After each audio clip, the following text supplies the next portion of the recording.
People who have met murderers, what were they like? I once accidentally scratched a car on a parking lot. When I went to find the owner to sort it out, a friend lived there. He told me which door to knock. An old, about 60 years old, sweet tiny lady opened the door. She was really cool about the incident. Told me not to worry about it, and I went on with my day.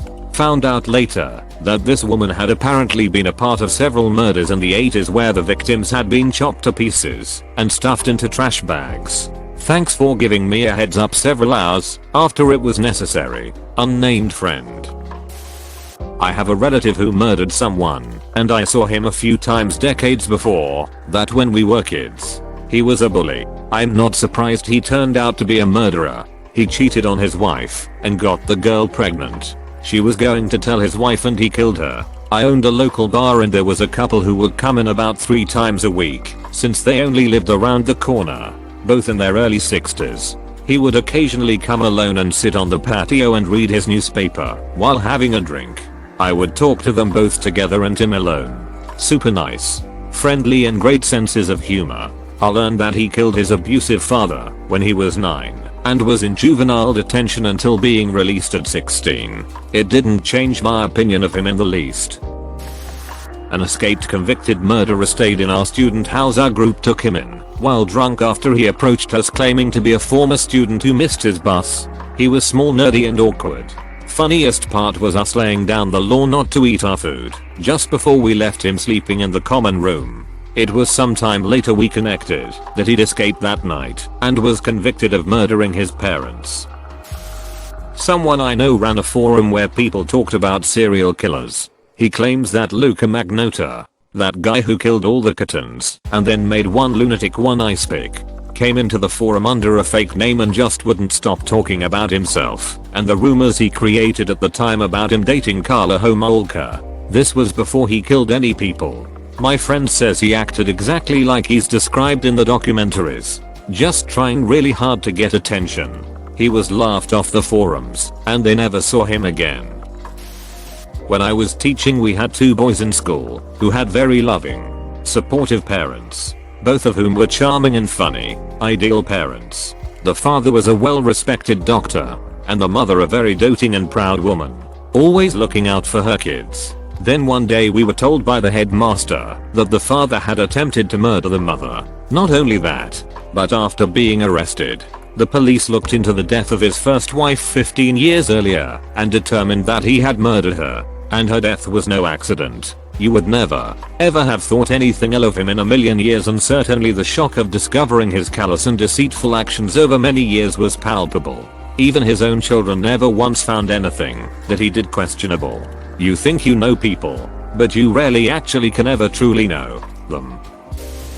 He was one of the nicest next door neighbors I've ever had, always went out of his way to be friendly and seemed genuinely interested in how you were doing. Turns out he was a physically and emotionally abusive piece of shit to his much younger wife who had been in the process of leaving him for the last couple years. He finally signed the divorce papers, shot her in the head, and then shot himself. She died, but he survived. I worked at a county jail that housed federal inmates and also a state prison. Most of my time at the state prison I spent in a unit that housed inmates who had committed serious offenses like murder or rape and also had some kind of mental health issue like schizophrenia or anything like that. It was one of 2 maximum security units in my state. It goes without saying that all people, and by extension murderers, are different. Some show regret for what they've done, while others are completely remorseless. One cried at night sometimes because he felt bad he'd killed a man and he knew that he would probably do it again if let out due to a number of mental health issues. Another, and I'll warn you this is pretty graphic, couldn't wait to get out again to kill another woman. He liked to rape and strangle women, and during the assault would cut them open so he could see himself go in and out. Some are incredibly aggressive and openly violent, almost more animal than human. They will take any opportunity presented to assault treatment, medical, or security staff. These aren't the scary ones though. I would always try to explain this to new officers I was training. The ones who are known for assaulting staff and are openly malevolent are intimidating to new officers because they are often big, loud, and show an appetite for violence. But because of that, you're always on guard around them. There's always extra officers present when those inmates are out of their cells, and you know what to expect when you open that door. The scary ones are those that are feeble looking, smallish, and well spoken. They don't use profanity or have lots of tattoos. They aren't physically intimidating. They are always yes sir and no sir and greet you when you come on the unit for the day. They are also the ones who will be friendly with you for months while they plan to assault you or even attempt to kill you. This happened to a friend of mine. He was slashed with a sharpened toothbrush in his neck, 97 stitches, and missed his jugular vein by 4mm. Keep in mind these are the worst of the worst in my state, and most of what I've said doesn't really apply to the kind of guy that has one too many beers and causes a DUI death. I guess if you want real specifics you'd have to specify what kind of killer. The name he went by was Sid. I didn't know much about him except that he came from out west. He was quiet, Mexican, and a hard worker. I was running a tire shop with a maximum of 2 other employees, and some nights it was just me, 27 female, and Sid closing the shop. At one point Sid, who had only worked at my shop for about a month, stopped showing up. We had a high turnover rate, so I thought nothing of it. Months later a pair of detectives show up at my shop with some pictures of a man that looked familiar. It was Sid, of course. They wouldn't tell me why they were looking for him, but a quick Google search pulled up his warrants for arrest in several states, including Arkansas and Texas. He had murder charges for several people, not to mention firearms charges and theft. Turns out, when my company hires someone, they only check your background for local warrants, not federal. So my guy truly worked just long enough to round up a couple paychecks, and then disappeared off to who knows where. Worked with a guy who'd killed a guy in a bar fight. Dropped one of those heavy tables on his head. He was big, mean, and had a terrible temper, but for some reason he took a liking to me. We'd have banter daily, where I'd tell him I'd sort him out if he didn't watch it. People looked on terrified, but he just laughed it off. For some reason only I could get away with it. I once said, "Don't make me come over there and hurt you." He replied, "What are you gonna do? Get stuck in my throat?" I think because I treated him like other workers and made him laugh probably made him feel like he belonged, because everyone was terrified of him and wouldn't joke or interact much with him. He was quite a bit out there and didn't understand social norms. He was nice, but would talk about subjects that made people uncomfortable, and nothing was off limits. He would borrow stuff and never would clean it. It always came back in way worse shape. He was an habitual liar, so I didn't believe most of the things he said he did. Honestly wasn't surprised he got arrested for murder. What would he talk about? A lot of things. He often talked about abusing animals and wanting to eat people's pets. That was his idea of bragging and a joke. His racist views on various races. Anti-religious views when most where I grew up are religious, just wanted to fight. No discussion. People's sexual preferences just randomly opens with that. His fetishes. Places he's been to, no knowledge of those areas though. His hate for the government. Hatred for people that do drugs, but he does. His hatred for police, but properless when it helps him. People stealing stuff when nothing was stolen other than the pills he stole. His views on various topics, ESP ones he doesn't know anything about. Ranges from politics and gun laws, religion, to him having contact with aliens and them disguising themselves as people he sees in life and waging war with every race. I was in high school with a guy who shotgunned his parents dead. He was a good guy as far as I knew. He was real, not fake. Funny, didn't pick on anyone, didn't get picked on. Seemed like a great guy, but I guess there was problems at home with his mother and stepfather. He killed them both. He just disappeared from high school. No one said anything about him. I didn't know what happened. Maybe I was out of the loop. Then one day, after I had been out of high school for a few years, I saw a jailhouse interview of him on a TV talk show and recognized him and found out what had happened. This was decades ago. I liked the guy in high school. He was a good guy. Someone I went to high school with who sat next to me in homeroom. He was a stoner, but he was always good to me, and I never saw a violent side to him. He fell into the wrong crowd after high school and murdered someone in what sounded like a drug deal gone wrong. I'm still friends with him on Facebook, I think.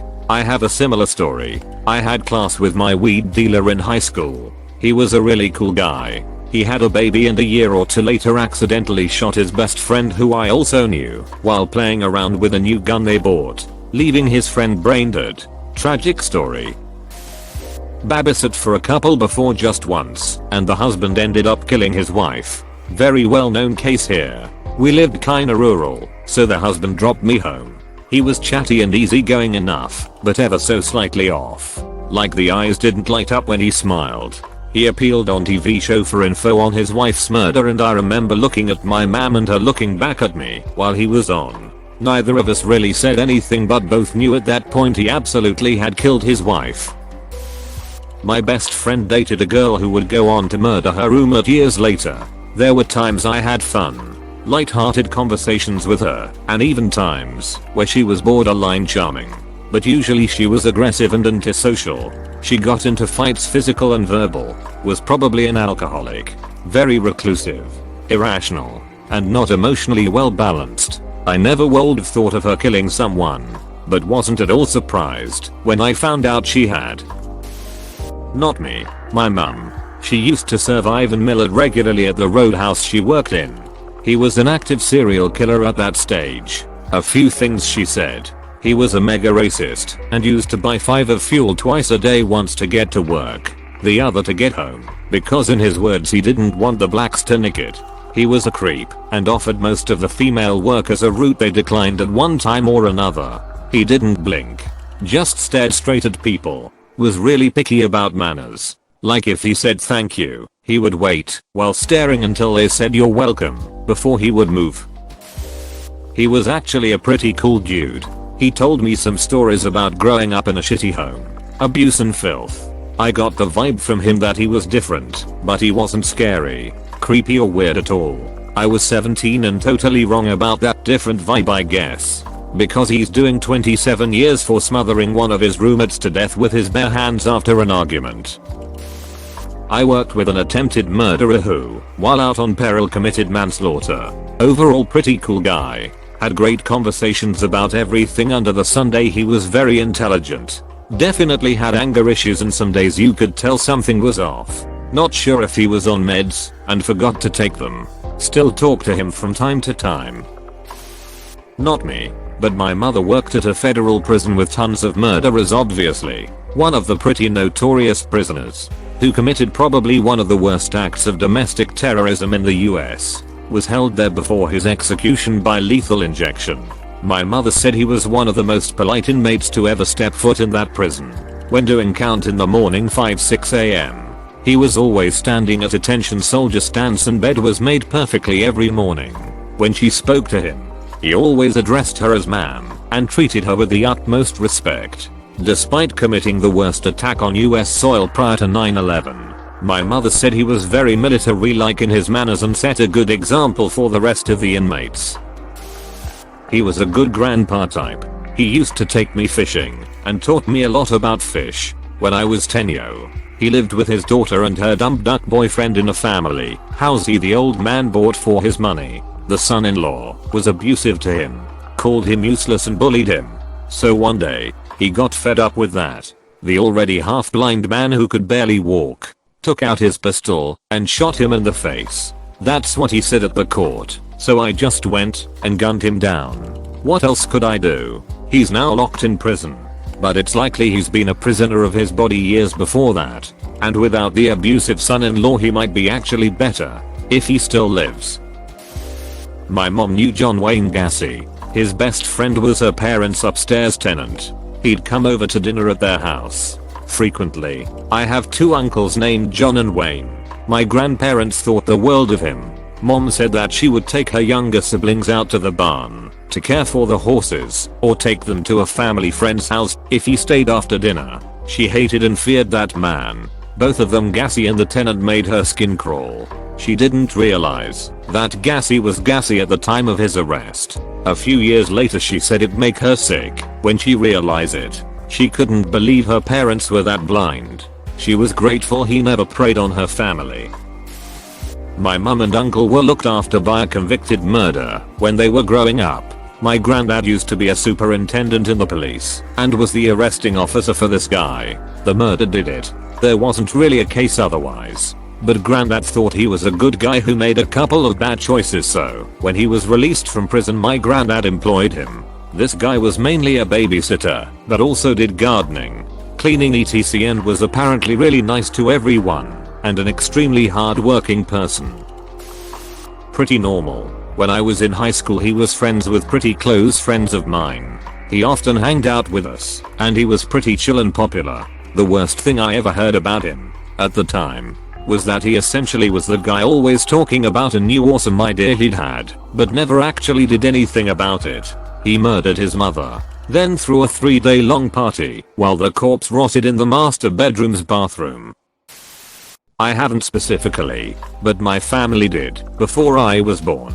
I won't mention who, because he became quite infamous here, and the dude is still alive. So saying too much is a bad idea, but for the most part, people thought he was a regular, normal part of the community. He even did the BBQs at school events. My older siblings used to play with and be friends with his kids. There may have been signs with the kids. I believe they were abused, but it wasn't the greatest part of town and unfortunately, that stuff was common.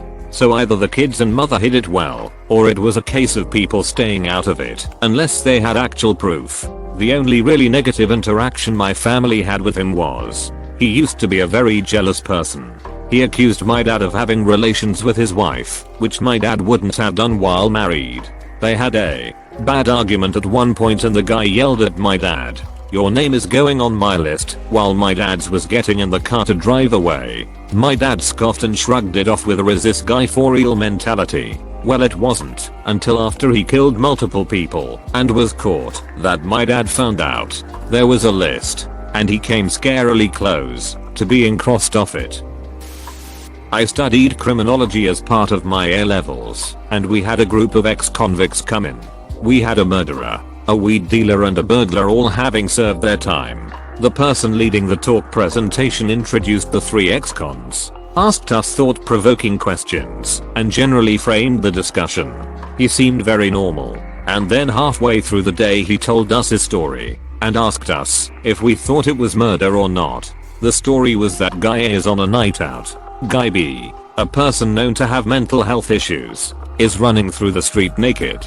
Guy B jumps on the back of Guy A, and so A throws B off. B hits his head and initially breaks his jaw. 3 weeks later he dies as a result of the head injury. Guy A is found guilty of murder, given a life sentence with a minimum tariff of 12 years. We all agreed that it wasn't murder, but really self-defense. At this point the guy leading the presentation revealed that he was in fact Guy A. In that story he had served 12 years for murder. We were shocked, because he was totally normal. The other murderer that was there also seemed like an average bloke. You could walk down the street past one and chances are you'd never know.